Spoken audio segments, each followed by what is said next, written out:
Hey y'all, welcome back to Agri-Walks with Martin. This is our May edition and it's beef month, folks, because everyone knows beef is what's for dinner. But we haven't walked far this month. We're actually in my hometown of Bloomfield, Kentucky on our cow-calf operation where my family also raises Tennessee walking horses. And we're going to talk a little bit about the beef quality insurance or beef quality and care assurance practices that a lot of folks get certified in on the farm. I'm going to share a few helpful tips that I've picked up along the way.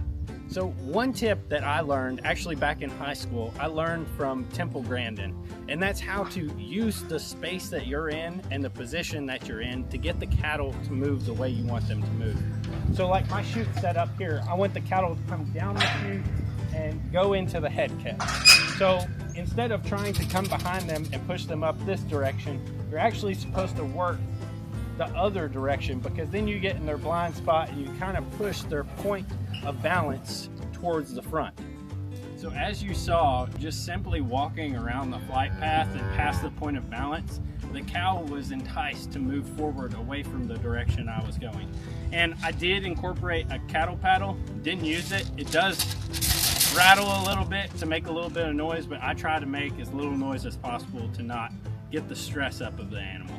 Another good practice is to get with your local veterinarian to come up with a health plan for your cattle so that you know what vaccines and deworming protocols you're going to use throughout the year.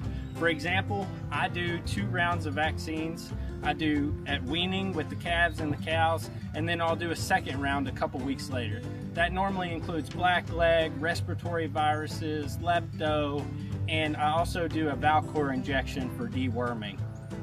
So the triangular injection site on the neck is a really important place for vaccines to be given so as not to taint the meat or to do anything that would hurt the livestock in that process. But I'm no expert by any means, and these are just a few tips that I've picked up because I have gotten my BQCA certification. And I would encourage you, if you're a cattle producer or around the cattle industry handling cattle, to go out and get your BQA or BQCA certification. You can do so online for BQA, or you can go to KentuckyBeefNetwork.com, that's KYBeefNetwork.com, to do an online training, or contact your local extension agent for an in-person training. But that's all we got for this month's Beef Month here on Agri-Walks with Martin. We hope you've enjoyed. Feel free to hit the like button, comment, and subscribe to the newsletter, The Lincoln Letter.